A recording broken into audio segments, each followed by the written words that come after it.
I dedicated my entire life to our family business.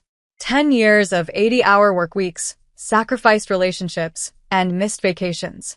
Then one Friday, I accidentally discovered legal documents showing my parents had secretly transferred 75% ownership to my sister Paula, who barely worked part-time. When Dad called me panicking about losing our biggest client a week after I stopped working, I just said, "Let Paula handle it." The look on his face was priceless.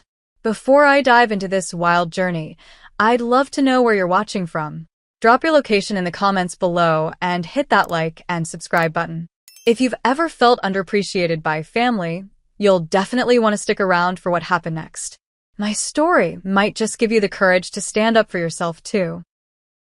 My name is Rebecca Mitchell, and at 32, I had already given a decade of my life to Mitchell Construction, our family business. Some of my earliest memories involve playing under my father's massive oak desk, coloring on the backs of old invoices while he made calls to clients. By age 8, I knew the difference between a blueprint and a floor plan. At 12, I spent summers filing papers and answering phones at the reception desk. My father, Thomas Mitchell, beamed with pride whenever clients commented on my professional phone manner. "She's got the Mitchell business sense," he'd say, squeezing my shoulder. "Rebecca will run this place someday." Those words shaped my entire life. While other kids dreamed of becoming astronauts or veterinarians, I only ever wanted to build Mitchell Construction into something magnificent. My college decision was a no-brainer: business management with a minor in construction administration. I graduated top of my class, turned down 3 job offers from prestigious firms, and went straight to work for my father the Monday after graduation. For the next 10 years, I lived and breathed that company. I was first to arrive and last to leave, often sleeping on the office couch during busy seasons. I built relationships with every major client, memorized their preferences, their children's names, their anniversaries. I modernized our accounting system, digitized our records, and implemented project management software that cut our timeline overruns by 40%. Revenue doubled under my watch as operations manager, though my father kept the official title of CEO. My personal life? Practically non-existent. 2 relationships ended because I consistently prioritized work emergencies over date nights. My apartment was essentially a place to shower and occasionally sleep. Friends stopped inviting me to weekend trips because they knew my answer would be, "Sorry, we've got a project deadline." I missed my college roommate's wedding because it coincided with the Anderson Construction contract negotiation, our biggest client to date. I didn't regret these sacrifices because I was building my future. Then there was my sister, Paula. 2 years older at 34, she couldn't have been more different from me. Where I was practical, she was creative. While I worked 80-hour weeks, she spent her 20s traveling through Europe, completing an art history degree, and finding herself. She dated interesting men with accents, lived in tiny apartments in Barcelona and Florence, and came home with stories about midnight swims in the Mediterranean. Don't get me wrong, I loved my sister. We just operated in completely different worlds. She was the free spirit, I was the responsible one. She was our mother's daughter. Artistic, emotional, and charming. I was our father's, analytical, determined, and hardworking. When Paula suddenly moved back home 2 years ago after a breakup with a French gallery owner, my parents welcomed her with open arms. To my surprise, she expressed interest in the family business. Despite having 0 construction experience, my father created a vague creative director position for her. She worked maybe 25 hours a week, took 2-hour lunches, and still left by 4 p.m. most days. I didn't mind at first. I was happy to have my sister back, and her ideas for redesigning our marketing materials actually looked great. Our mother, Linda, was thrilled to have both her daughters involved in the business. Family dinners became a regular Sunday tradition again, with Paula entertaining us with stories of difficult clients while I mostly listened, too exhausted from the work week to contribute much. Looking back, I should have noticed the signs. The way conversations about the company's future started to die when I walked into the room. The private meetings between my father and Paula that I wasn't invited to. The way my mother would awkwardly change the subject whenever I mentioned long-term growth strategies. "You work too hard, Rebecca," she'd say, refilling my wine glass. "Let's not talk business tonight." But I trusted my family implicitly. I believed in the promise my father had made since I was a child, that someday Mitchell Construction would be mine. That all these years of sacrifice would be worth it. That my dedication mattered. I was about to discover how wrong I was. It happened on a Friday afternoon in late September. I was searching for the original contract for the Riverside Development Project after discovering a discrepancy in the billing. We were in the middle of a major office reorganization that Paula had suggested, another one of her fresh ideas that created chaos in our previously efficient filing system. I rifled through the cabinet labeled legal documents, confidential, assuming the contract might have been misfiled there. What I found instead was a thick manila folder with Mitchell Construction, ownership transfer, typed neatly on the tab. Something in my stomach tightened as I pulled it out, telling myself it was probably just outdated paperwork from when my grandfather had transferred the business to my father decades ago. The date on the first page stopped me cold, March 15th of the current year, just 6 months ago. My eyes scanned the document, certain I was misunderstanding something. The legal language was dense, but some phrases jumped out with terrifying clarity. Hereby transfers 75% ownership stake to Paula Elizabeth Mitchell, and remaining 25% retained by Thomas and Linda Mitchell. My name appeared nowhere in the 20-page document. I felt the blood drain from my face as my hands began to tremble. The office suddenly seemed too bright, the air too thin. I flipped through page after page, looking for some explanation, some clause that would make sense of this betrayal. There was nothing. "Rebecca, are you okay?" Eleanor Johnson, our office manager who'd been with the company since before I was born, stood in the doorway. Her face shifted from concern to guilt as she saw what I was holding. "Did you know about this?" I asked, my voice barely a whisper. Eleanor looked down at her sensible shoes. In that moment, her silence confirmed what the document told me. I was the last to know. "Your father asked us not to discuss it," she finally said. "He wanted to tell you himself when the time was right." "When the time was right?" I repeated, a hysterical edge creeping into my voice. "It's been 6 months, Eleanor." She reached toward me, but I jerked away, shoving the papers back into the folder and clutching it to my chest. "Who else knows?" "Most of the senior staff were informed," she admitted, "for contract signing purposes." The humiliation burned worse than the betrayal. Everyone knew. They'd all watched me work myself to exhaustion, knowing my sister now owned the company I devoted my life to. How they must have pitied me. "Rebecca," Eleanor started again, but I was already moving past her, the folder still gripped tightly in my hands. "I need to go," I mumbled, grabbing my purse from my office. I didn't bother with my laptop or the half-finished reports on my desk. Nothing seemed to matter anymore. The drive home passed in a blur. I barely registered running a red light or nearly sideswiping a delivery truck. My mind replayed every conversation where my father had talked about my future at the company. "This will all be yours someday, Becca," he'd said on my first day of official employment, gesturing around the modest office we'd since expanded into a 2-story building. "I'm training you to take over so I can retire by 65, he'd mentioned just last year at the company Christmas party. Lies. All of it. My apartment was dark and quiet when I arrived. I hadn't bothered to decorate much in the 5 years I'd lived there. What was the point when I spent so little time at home? I sank onto my couch, still clutching the folder, and stared at the blank wall where other people might have hung family photos. What had I done wrong? Had I not worked hard enough? Was I not smart enough? Not creative enough? The questions circled like vultures as the room grew darker around me.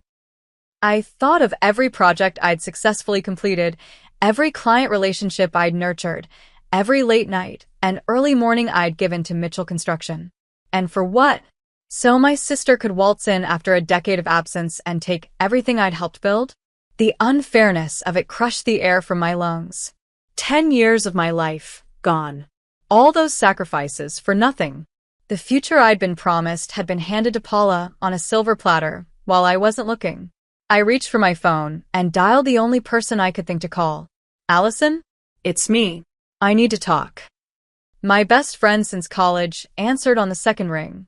Rebecca? Are you crying? What's wrong? I hadn't even realized tears were streaming down my face until she mentioned it. They gave the company to Paula, I said, the words feeling foreign on my tongue. 75% ownership. Behind my back. Months ago. Oh my God, Allison breathed.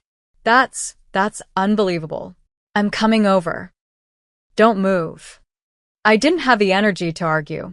I just sat in the dark, reading and rereading the document that proved my family's betrayal until Allison's key turned in my lock 30 minutes later. One look at her face, filled with outrage on my behalf, broke the numbness that had settled over me. As she wrapped her arms around me, I finally let myself sob. 10 years, Ollie, I choked out. 10 years of my life. I know, honey, she said, stroking my hair. I know. We stayed like that until I had no tears left, just a hollow feeling in my chest and a decision forming in my mind. If they didn't value my contribution, I wouldn't give it anymore. If Paula owned the company, she could damn well run it. It was time to stop working for free. Sunday evening arrived with a sick sense of dread building in my stomach. After spending Saturday with Allison plotting my next moves, I had decided to confront my family at our regular dinner. I arrived at my parents' suburban home precisely at 6 p.m., the familiar brick facade and manicured lawn suddenly seeming like the front of a stranger's house. The delicious smell of my mother's pot roast, my favorite, wafted from the kitchen as I walked in without knocking. My father sat in his usual armchair, reading glasses perched on his nose as he reviewed what looked like project documents. Paula was setting the dining table, laughing at something our mother had said in the kitchen. It was so normal, so routine, as if they hadn't completely upended my life. Rebecca, my mother called cheerfully. Perfect timing. Dinner's almost ready. I forced a smile and accepted her hug mechanically. Can I help with anything? No, Paula's got it all under control. Just relax. Paula shot me a smile. Hey sis, how was your Saturday? I tried texting you about the new client presentation, but you didn't respond. Because I'd been too busy having an existential crisis about the company you stole, I thought bitterly. Just needed some time offline, I said vaguely. The presentation is fine. My father finally looked up from his papers. There you are. I was starting to think you'd skip dinner. We have some exciting news about the Westridge project. The casual way he spoke, as if nothing had changed, made something snap inside me. But I held my tongue. Not yet.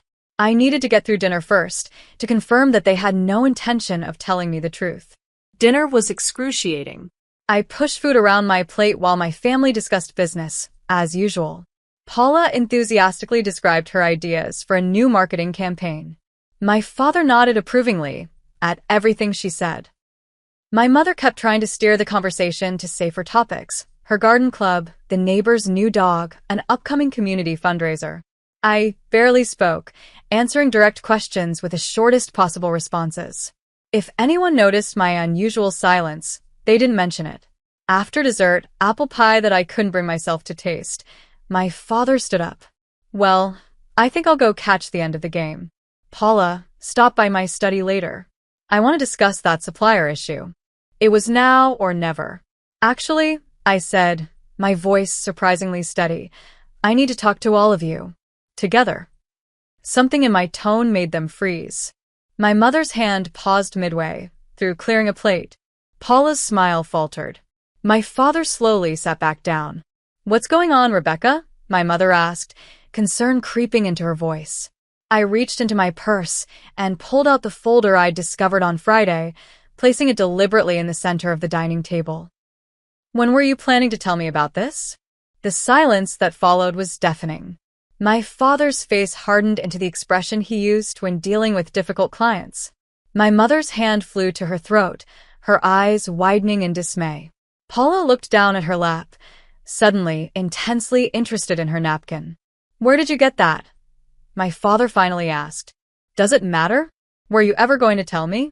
Or was I supposed to work 80-hour weeks for the rest of my life without knowing my sister owns the company? My mother reached for my hand. Sweetheart, we were going to tell you. We just couldn't find the right time. I yanked my hand away. The right time would have been before you signed these papers, Mom. Not 6 months later. Rebecca, my father said in his authoritative business voice, this was a strategic decision for the future of Mitchell Construction. Paula has fresh ideas, a new vision for where we can take the company. And I don't. After 10 years of dedicated service, after doubling our revenue, after sacrificing everything for this company, my voice rose with each question. You're too much like me, my father replied, as if that explained everything. Too traditional. The construction industry is changing, and we need to change with it. So teach me, I shouted, slamming my hand on the table hard enough to make the silverware jump. If you wanted different ideas, why didn't you just talk to me? We thought you'd understand. My mother interjected weakly. You've always been so practical, so logical about business decisions. Practical enough to work myself to death for a company that was promised to me? Was that the logical business decision you expected me to understand? Paula finally spoke up. Becca, it wasn't like that. Dad approached me with the idea. Don't. I cut her off. Don't pretend you didn't know what you were taking from me. That's unfair, my father interjected. Paula has been instrumental in our recent growth. Her expansion plans for the residential market. Her expansion plans? I laughed bitterly. You mean the exact same plans I presented to you 3 years ago? The ones you called too risky?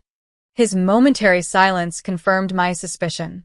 Let me get this straight, I continued, anger making my voice shake.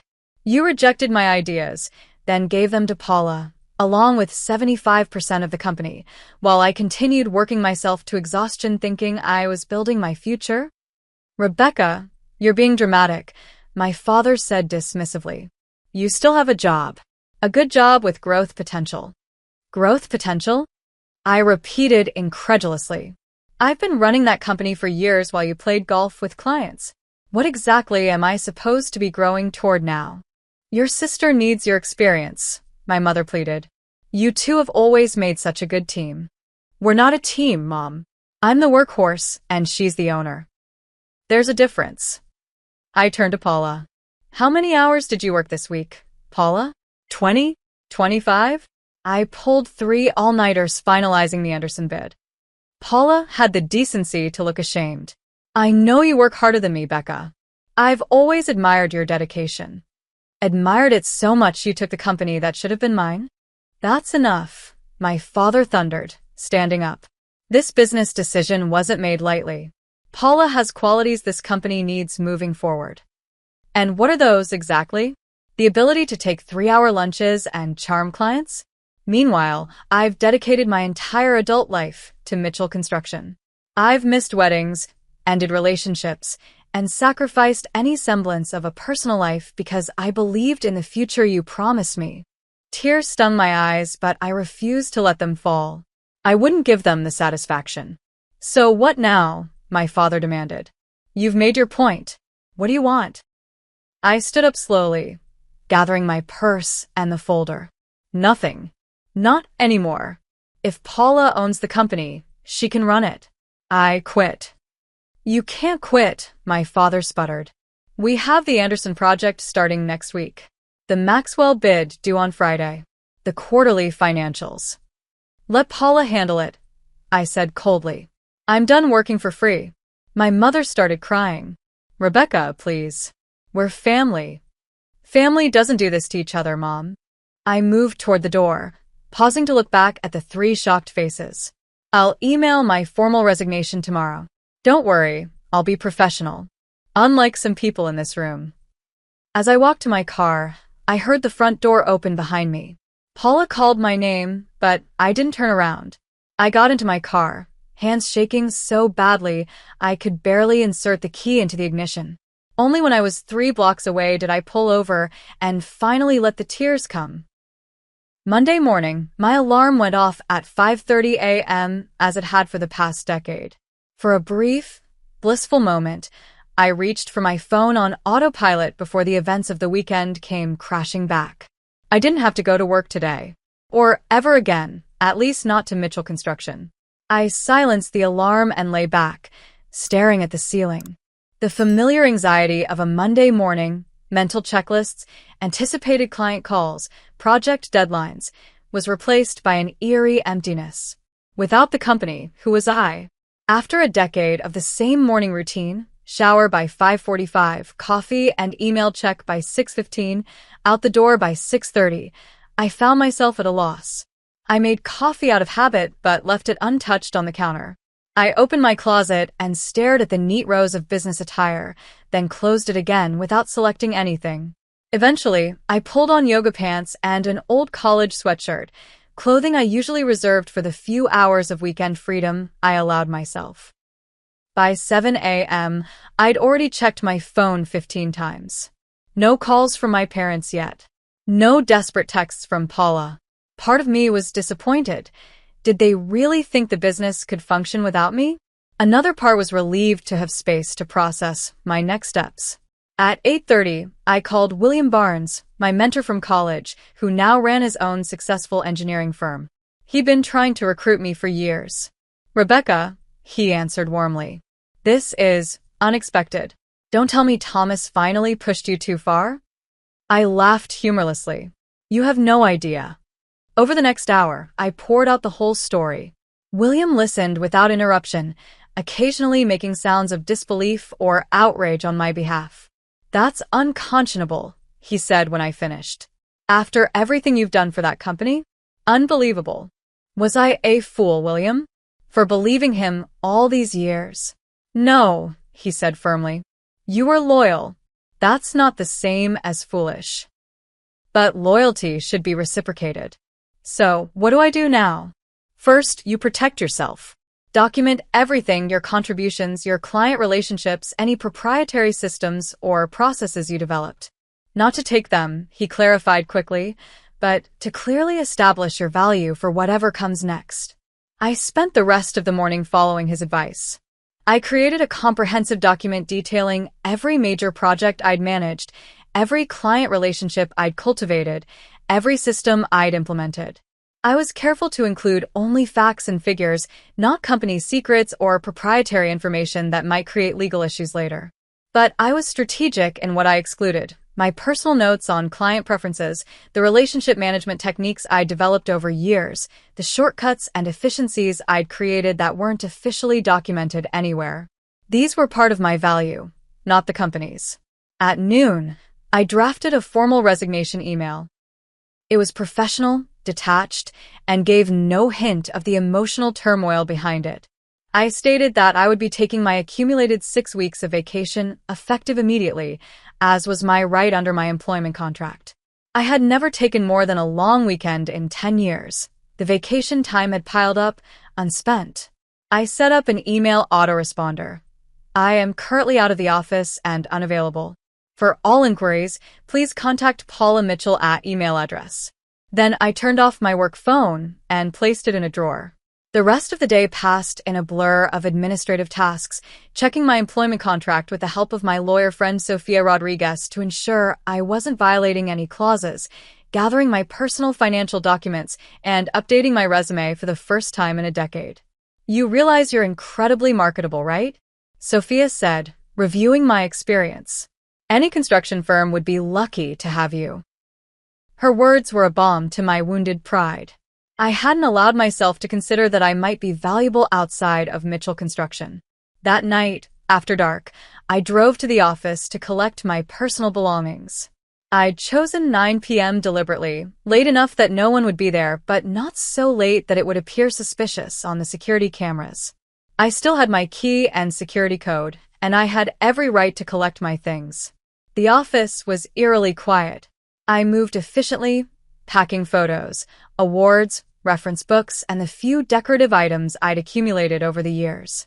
I left behind anything the company had paid for, no matter how small. I wouldn't give them any reason to accuse me of impropriety. As I emptied my desk, I came across the framed family photo from the company's 25th anniversary celebration 5 years ago. My father had his arms around both Paula and me, beaming with pride. We all looked so happy, so united.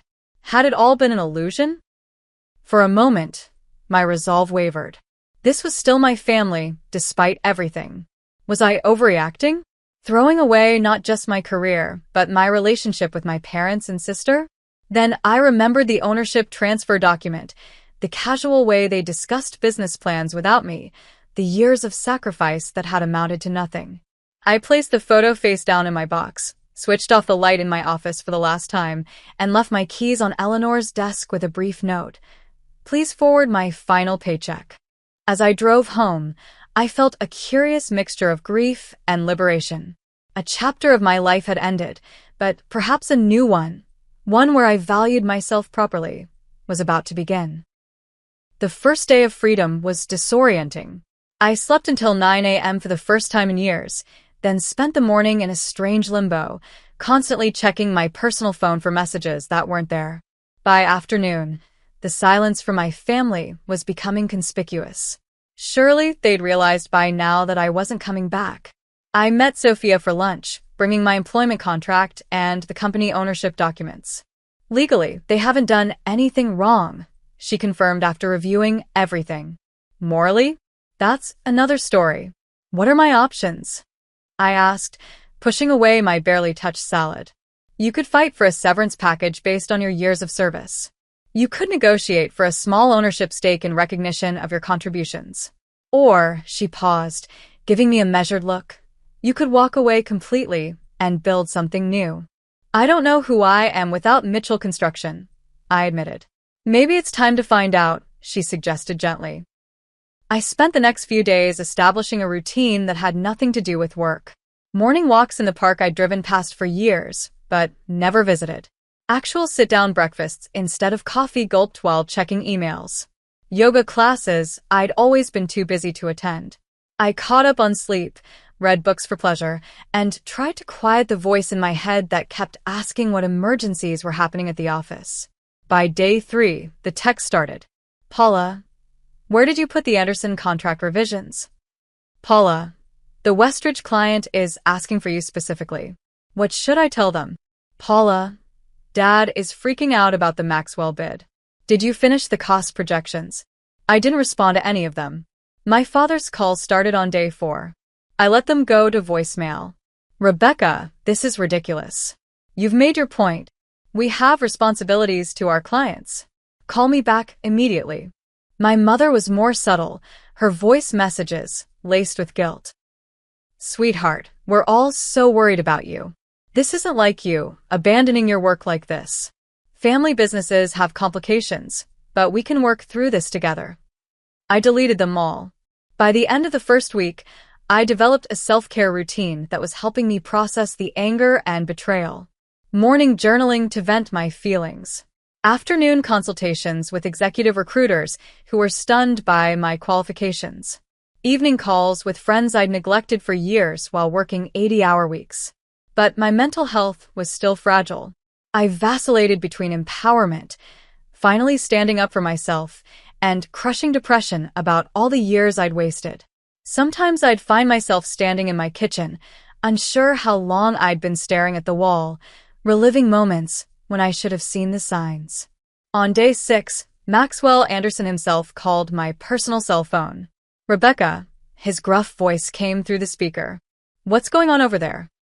I've been working with your sister, but she doesn't have half your knowledge about our project requirements. Maxwell was the CEO of Anderson Construction, our biggest client. His company represented nearly 30% of Mitchell Construction's annual revenue. I'm sorry, Mr. Anderson, I said carefully. I'm on extended leave at the moment. Paula should be able to assist you with anything you need. That's not what I asked, he pressed. You've been my point person for 5 years. Suddenly you're on leave and no one at Mitchell will give me a straight answer? I've got a $12 million project starting next month and I need someone competent running it. I closed my eyes, feeling the familiar pull of responsibility. It would be so easy to jump in and fix things. Mr. Anderson, I'm no longer in a position to manage your project. If you're not confident in the current leadership at Mitchell Construction, perhaps you should consider your options. There was a long pause. I see, he finally said. Well, if your situation changes, you have my number. And Rebecca? If you end up elsewhere, I'd appreciate a call. Loyalty to good project managers trumps loyalty to companies in my book. After hanging up, I sat for a long time, turning his words over in my mind. For the first time, I allowed myself to genuinely consider a future completely separate from Mitchell Construction. Exactly 1 week after I'd walked out, my father called again. This time, something told me to answer. Rebecca, he barked without preamble, panic evident in his voice. Anderson is threatening to pull their contract. $12 million. He says he won't work with Paula. You need to come in tomorrow and smooth this over. A strange calm settled over me. 7 days ago, this crisis would have sent me rushing to the office, working through the night to save the relationship. Now I felt oddly detached. Let Paula handle it, I said evenly. She owns the company after all. Damn it, Rebecca. This isn't a game. This is the business your grandfather started. Your heritage. My heritage? I interrupted, anger flaring. You gave my heritage to Paula. Remember? I don't have time for this, he shouted. Anderson wants an answer by tomorrow morning, or he's taking his business to Westfield. Then I suggest Paula start preparing a very good presentation. I ended the call and switched my phone to silent, half expecting him to show up at my door. Sure enough, 20 minutes later, my doorbell rang. Through the peephole, I could see my father standing there, looking more disheveled than I'd ever seen him. His normally perfect tie was askew, and the confident posture he prided himself on had given way to slumped shoulders. For a moment, I considered not answering. But running away had never been my style. Taking a deep breath, I opened the door to face whatever came next. My father pushed past me into the living room without waiting for an invitation. He paced back and forth across my small living room like a caged animal, agitation radiating from every movement. Do you have any idea what you've done? He demanded, running a hand through his silver hair. Anderson is just the beginning. Westridge called this morning asking specifically for you. The Maxwell bid is due Friday and Paula can't make sense of your preliminary notes. I leaned against the wall, arms crossed. Sounds like a management problem. Good thing Paula's the owner. His face reddened. This isn't funny, Rebecca. The company is in crisis. No, Dad, I said calmly. You are in crisis.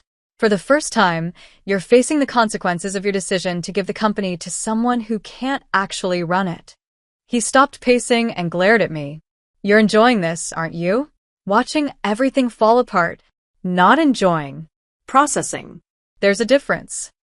I moved to sit on the couch, gesturing for him to take the armchair opposite me. After a moment's hesitation, he sat down heavily. I didn't come here to fight, he said, his tone shifting to one I recognized from countless negotiations with difficult clients. I came to offer you a solution. I'm listening. Chief Operations Officer, he said. Full autonomy over project management. Salary double what you were making before. Corner office. I nearly laughed out loud. You're offering me a title change and more money to come back and do the exact same job I was already doing? It's a significant promotion, he insisted. Direct report to the CEO. Paula, I interjected. I'd report to Paula. His silence confirmed it. Let me understand, I continued. You want me to come back and save the company from the mess you created, while still working for the sister you gave my birthright to. That's your offer? What do you want, Rebecca? He asked, exasperation clear in his voice. 40% ownership, I said without hesitation. Board position. Normal working hours. His eyes widened. That's ridiculous. Paula already owns 75%. Then she can sell some back. Or you and Mom can give me part of your 25. I don't care how it works mathematically. Those are my terms. Impossible, he scoffed. You can't seriously expect. Westfield offered me a job yesterday. I interrupted smoothly. Operations director. Comparable salary to what you just offered, plus profit sharing, normal working hours, for weeks annual vacation that I'd be required to take. This wasn't entirely true. I'd had a preliminary conversation with Garrett Westfield, but no formal offer yet. Still, the look of shock on my father's face was worth a small deception. "You wouldn't," he whispered. "They're our biggest competitor." "I haven't accepted yet," I replied. But Maxwell Anderson already told me he'd follow me wherever I go. I wonder how many other clients would do the same? That would destroy Mitchell Construction, my father said, genuine fear in his eyes for the first time. "I don't want to destroy anything, Dad. But I won't continue to build something that isn't mine." He stood up and resumed pacing. "There has to be another solution." "There is. The one I just proposed. 40% ownership, board position, normal hours." Paula would never agree to give up that much control. "Then maybe you should have thought about that before giving her control in the first place," I said evenly. "This isn't a negotiation where you have the upper hand anymore. I know my worth now. Do you?" He stared at me for a long moment. I could almost see the calculations happening behind his eyes, weighing the cost of meeting my demands against the potential loss of major clients, my institutional knowledge, and my relationships throughout the industry. "I need to talk to you, Mother." "And Paula," he finally said. "You do that." He moved toward the door, then turned back. "How long do I have before you accept Westfield's offer?" 2 days, I said, picking a deadline that seemed reasonable. "I'll need your answer by Wednesday evening." After he left, I leaned back against the couch, my heart pounding. I'd never spoken to my father that way before, as an equal, not as his daughter or employee. It was terrifying and exhilarating all at once. Within an hour, my mother called. I let it go to voicemail. Then Paula. Same response. I wasn't going to let them tag team me or appeal to my emotions. The time for family sentiment clouding business decisions was over. The next morning, I met with Garrett Westfield officially. He was younger than my father by a decade, with a reputation for innovation that had helped his company grow rapidly in recent years. "I've been trying to poach you for years," he said over coffee. "Thomas always made it clear you were off limits." "Things change," I replied. "So I hear." He slid a folder across the table. "This is what we can offer. Take a few days to think about it." The offer was generous, better than I'd implied to my father. It was tempting to accept on the spot, to make a clean break from the Mitchell family drama. But something held me back. Despite everything, Mitchell Construction was still in my blood. That evening, my mother showed up with a casserole just to check on you. I recognized the transparent attempt to soften me up, but invited her in anyway. "Your father is devastated," she said, busying herself with serving the food I hadn't asked for. "He's upset about potentially losing clients and money," I corrected. "Not about hurting me." She sighed, sitting across from me at my small dining table. "It's more complicated than that, Rebecca. He does love you. We both do. Love should include respect, Mom. What you did wasn't respectful." "I know," she admitted, surprising me. "I told him it was wrong not to include you in the decision. But you know how he gets when he thinks he's right." "And what about Paula? Did she think it was right to take everything I worked for?" My mother looked down at her hands. "Paula was pressured. Your father convinced her it was the best solution for everyone." That was interesting information, but it didn't change my position. My terms still stand. 40% ownership, board position, normal hours. "He's considering it," she said quietly. "He's meeting with Harold now to discuss options." Harold Peterson had been our family lawyer for decades.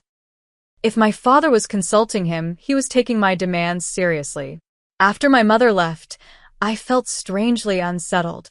The possibility that I might actually get what I wanted, that my father might acknowledge my value, was almost harder to process than the betrayal had been. The following day passed without contact from any family member. I used the time to carefully review Westfield's offer and prepare questions. If Mitchell wouldn't meet my terms, I needed to be ready to move forward. At precisely 6 p.m. on Wednesday, my phone rang. My father's name appeared on the screen. "Rebecca," he said when I answered, his voice formal. "We'd like to meet tomorrow to discuss your proposal. Neutral location. The riverfront restaurant at noon. All of you? I asked. Yes. Your mother, Paula, and myself. And Harold, to handle the paperwork if we reach an agreement. I'll be there, I said, ending the call before he could say anything else. I spent that night preparing as I would for any major negotiation, reviewing numbers, anticipating objections, practicing responses. This wasn't just about ownership percentages. It was about reclaiming my value, both professionally and personally. One way or another, my relationship with my family and Mitchell Construction would be fundamentally changed by tomorrow's meeting. 2 days of silence from my family gave me unexpected clarity. Without the constant barrage of guilt-inducing messages and desperate calls, I could actually think about what I truly wanted. My apartment, usually just a place to sleep between workdays, became a sanctuary for reflection. Thursday morning, I dressed carefully for the meeting, a power suit I'd worn to close our biggest deals, subtle makeup, hair pulled back in a sleek ponytail. My appearance had always been part of my professional armor, and I needed every advantage for this confrontation. Before heading to the riverfront restaurant, I had a final phone interview with Garrett Westfield. The formal offer had come through, even better than the initial proposal, operations director with a clear path to partnership within 5 years. It was exactly the kind of recognition I'd always craved from my father. We're excited about the possibility of you joining us, Rebecca, Garrett said. Your reputation in the industry is stellar. Thank you, I replied, feeling genuinely valued perhaps for the first time in my career. I should have an answer for you by tomorrow. Having the Westfield offer as a backup gave me the confidence I needed walking into the restaurant. I arrived precisely at noon, spotting my family already seated at a corner table. Harold Peterson sat with them, leather portfolio open before him. My mother stood to hug me, but I offered a hand instead. This wasn't a family reconciliation. It was a business meeting. She sat back down, hurt evident in her eyes. My father and Paula nodded stiffly in greeting. Thank you for coming, my father began formally. We've reviewed your proposal. And I kept my expression neutral, though my heart was pounding. Before we get to that, Paula interjected. I want to say something. She looked directly at me, her artistic hands fidgeting with her napkin. I'm sorry, Rebecca. I never meant to hurt you or take what you worked for. I hadn't expected an apology, especially not from Paula first. It momentarily knocked me off balance. The truth is, she continued, I'm overwhelmed. I've been working 18-hour days trying to keep up with everything you managed effortlessly. The Anderson account alone has me completely lost. Their specifications might as well be written in hieroglyphics. You've been there 2 years, I pointed out. Didn't you pay attention to how things operated? To the creative side, yes. To the operational nuts and bolts. She shook her head. I thought I could learn as I went, but without you. Her voice trailed off. My father cleared his throat. What your sister is trying to say is that we made a mistake. The admission hung in the air between us. In 32 years, I'd never heard my father acknowledge a mistake so directly. Dad asked if I wanted the company, Paula said quietly. He didn't tell me you'd been promised it your whole life. Not until after the papers were signed. I looked at my father, who had the grace to look ashamed. Is that true? I asked him. I may have downplayed certain expectations, he admitted. I thought it would be easier for everyone. My mother reached across the table toward me, but stopped short of touching my hand. We've hardly slept since you left, Rebecca. Not just because of the business problems, but because we hurt you so deeply. That was never our intention. Harold cleared his throat. Perhaps we should discuss the terms of the proposal? I've drafted several options based on our conversations yesterday. For the next hour, we negotiated. My father initially countered with 20% ownership, which I flatly rejected. Paula surprised everyone by offering to transfer 35% directly to me from her share. I never wanted to be the majority owner anyway, she said. I just wanted to be part of the family business without being stuck in the accounting department. You could have told me that 10 years ago, I said, but there was less bite in my words than there would have been a week earlier. By the time our entrees arrived, we had outlined an agreement, I would receive 35% ownership transferred from Paula, reducing her stake to 40%. My parents would retain their 25%. I would become Chief Operations Officer with equal decision-making authority to Paula, who would focus on creative direction and client relationships, her actual strengths. Board decisions would require majority approval, meaning no major changes could happen without at least 2 of the 3 ownership parties agreeing. Most importantly to me, the agreement included a mandatory 45-hour work week maximum for all executives, with at least 3 weeks of vacation annually. The culture of endless work that had defined Mitchell Construction under my father would end with his generation. As Harold drafted the final points, Paula leaned toward me. Can we talk? Just the 2 of us. My initial instinct was to refuse, but something in her expression stopped me. Fine. 5 minutes. We stepped outside onto the restaurant's riverside patio, away from our parents and the lawyer. I never wanted to hurt you, she said immediately. When Dad approached me about taking over, he made it sound like you were too valuable in operations to move into ownership, that the company needed you exactly where you were. And you believed that? I couldn't keep the skepticism from my voice. I wanted to, she admitted. It was flattering to be wanted after years of feeling like the family disappointment. The artsy daughter who couldn't hold a real job while you were the successful one. I stared at her in disbelief. You thought I was the favorite? Dad talked about your fresh perspective constantly. Only after I came back, she said. Before that, it was always, why can't you be more like Rebecca? Rebecca knows what she wants. Rebecca is building something. We stood in silence, each recalibrating decades of family dynamics from this new perspective. We've never really talked, have we? I finally said. Not about anything important. No, Paula agreed. We were too busy competing for attention in our own ways. She hesitated. I don't want to be CEO, Rebecca. I'm terrible at it. But I do want to contribute to the company. I have ideas that could really work, especially if I had your operational expertise to implement them properly. For the first time, I could envision a future where Paula and I actually complemented each other's strengths instead of competing. It wasn't forgiveness, not yet, but it was a beginning. When we returned to the table, Harold had the preliminary agreement ready for review. We spent another hour refining details, but the framework remained as we discussed. By mid-afternoon, we had a document that protected my interests while preserving the family business. We'll need a few days to properly execute everything, Harold explained. But with signatures on this letter of intent, we can begin the process. One by one, we signed, my father first, then my mother, Paula, and finally me. As I set down the pen, I felt a weight lift from my shoulders. Not completely gone, but lighter. Will you come back to the office tomorrow? My father asked as we prepared to leave. Anderson is still threatening to pull his contract. I shook my head. Not tomorrow. I need time to process everything. And to decline another job offer that I've been seriously considering. His eyes widened slightly at the reminder that I had options beyond Mitchell Construction.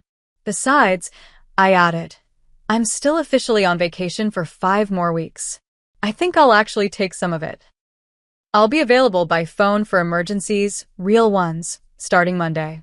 As we parted ways outside the restaurant, my mother hugged me briefly. This time, I didn't pull away. We have a lot to rebuild, she whispered. Not just business relationships. Yes, I agreed. We do. I walked to my car feeling strangely lightheaded. The future I'd envisioned for years had been destroyed, but something new and potentially better was taking shape from the rubble. It wasn't perfect, and trust would take time to rebuild, but it was a start. That evening, I called Garrett Westfield to decline his offer, explaining that my family situation had evolved. I can't say I'm not disappointed, he said. But I understand the pull of family business. Our offer remains open if things don't work out. I appreciate that more than you know, I replied sincerely. With that safety net still in place, I opened a bottle of wine and did something I hadn't done in years. Absolutely nothing. No work emails, no project planning, no crisis management.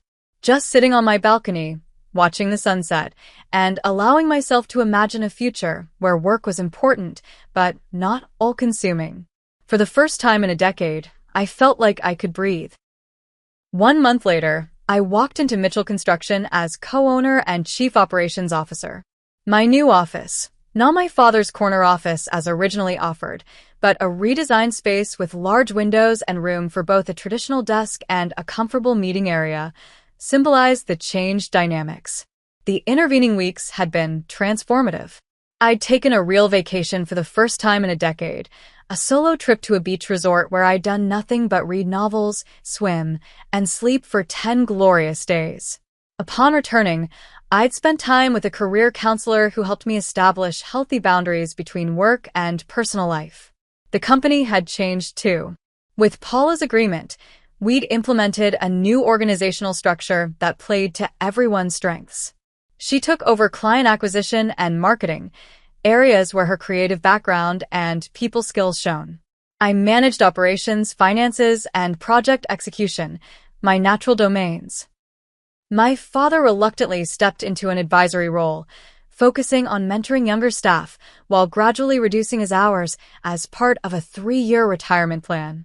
The Anderson contract is secure, I told Paula during our morning meeting. I walked Maxwell through the new management structure yesterday, and he's satisfied that his project will receive the attention it needs. That's fantastic, Paula said, genuine relief in her voice. I tried so hard to connect with him, but he just kept asking for you. He's old school construction, values competence over charm. I smiled to soften the words. But the Westridge expansion? That was all you. They're thrilled with the design concepts.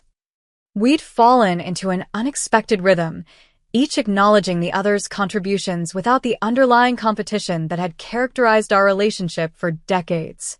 The staff had adjusted surprisingly well to the new leadership dynamic. Many seemed relieved that the tension of the past month had resolved and that the 80-hour work week expectation had officially ended. We'd implemented new project management systems that improved efficiency without requiring excessive overtime. Eleanor, who had witnessed the entire drama unfold, stopped by my office later that day. The place feels different, she observed. Better. Less frantic, I suggested. More balanced, she corrected. Your father built something impressive, but it was always one-dimensional. With you and Paula working together, there's a completeness that was missing before. Her words stayed with me throughout the day, through meetings and client calls that once would have consumed all my mental energy. Now, I found myself looking forward to the evening, to leaving at a reasonable hour for a change. At 6 p.m., I closed my laptop decisively. I had dinner plans, an actual date with Nathan Rivera, an engineer I'd met through the Anderson project years ago but had always been too busy to get to know. We'd reconnected during the negotiations with Anderson, and his quiet competence and wry humor had been a welcome distraction from family drama. As I gathered my things, Paula appeared in my doorway. Heading out already, she teased. The Rebecca I used to know would be here until midnight. That Rebecca was compensating for something, I replied. This one has an ownership stake and dinner reservations. She laughed. With the mysterious Nathan you won't tell me anything about? Second date. Too early for family interrogations. Fair enough. She hesitated. Before you go, Mom called. She's insisting on reinstating the Sunday family dinners. Says we need healing time or something equally mom-like. The thought of returning to those dinners, with all their complicated history, made me pause. I don't know, Paula. I told her we discuss it. No pressure. She adjusted the colorful scarf around her neck, a remnant of her artistic days that now complemented her more professional attire. For what it's worth, I think we could use the practice at being a normal family, whatever that means. A month ago, I would have rejected the idea outright. Now, I found myself considering it. Maybe. Let me think about it. That's all I ask. She stepped back. Enjoy your date. Don't think about work for at least 12 hours. Doctor's orders? Owner's orders, she corrected with a smile. As I drove to the restaurant, I marveled at how much had changed in such a short time. The business was thriving, Our first quarter projections already showed improvement under the new structure. Paula had found her niche in client relations and marketing, bringing in 3 new accounts with her innovative approaches. I had implemented operational efficiencies that reduced costs without sacrificing quality. Even my father seemed relieved to be stepping back, though he occasionally couldn't resist offering unsolicited advice. Most importantly, I'd reclaimed my life. I went to the gym 3 times a week. I joined a book club. I was considering adopting a dog, something I'd never have contemplated when working 80-hour weeks. The date with Nathan was comfortable and engaging. When he asked about my family, I found myself able to explain the recent drama without the raw pain that had accompanied it just weeks ago. "So you stood your ground and got what you deserved," he summarized. "That's impressive." It wasn't just about winning, I reflected. It was about being valued appropriately. By them and by myself. "Well, speaking as someone who's worked with both Mitchell and Westfield, they're lucky to have kept you," he said, raising his glass in a small toast. The following Sunday, after much deliberation, I decided to attend the family dinner. The familiar drive to my parents' house no longer filled me with anxiety. When Paula opened the door instead of my mother, I knew they'd orchestrated this deliberately, easing me back into family dynamics through the relationship that had begun to heal first. Dinner was different from our old gatherings. My father was quieter, less domineering. My mother watched us all with hopeful eyes, jumping in to change the subject whenever business talk threatened to overtake the conversation. Paula and I maintained the new rapport we developed, different from our childhood relationship, but perhaps healthier. As we helped clear the dishes, my father approached me in the kitchen. "I've been meaning to tell you," he said awkwardly. "The board presentation you and Paula gave last week was exceptional. Better than anything I could have done." From him, this was monumental, an admission that the company might actually be better under our leadership than his. "We make a good team," I acknowledged. "Different strengths, different perspectives." "Yes, well." He cleared his throat. I should have seen that sooner. It wasn't quite an apology, but from Thomas Mitchell, it was close. The following week, Paula and I presented our comprehensive 5-year plan to the board, a true collaboration that combined her vision for market expansion with my detailed operational strategy. As we stood side by side, confidently answering questions and building on each other's points, I caught my father watching us with an expression I'd never seen before. Not pride exactly, but a kind of wonder, as if seeing something unexpected and remarkable unfold before him. Later, as we celebrated the board's unanimous approval with champagne in my office, Paula raised her glass. "To losing the business," she said. I raised an eyebrow.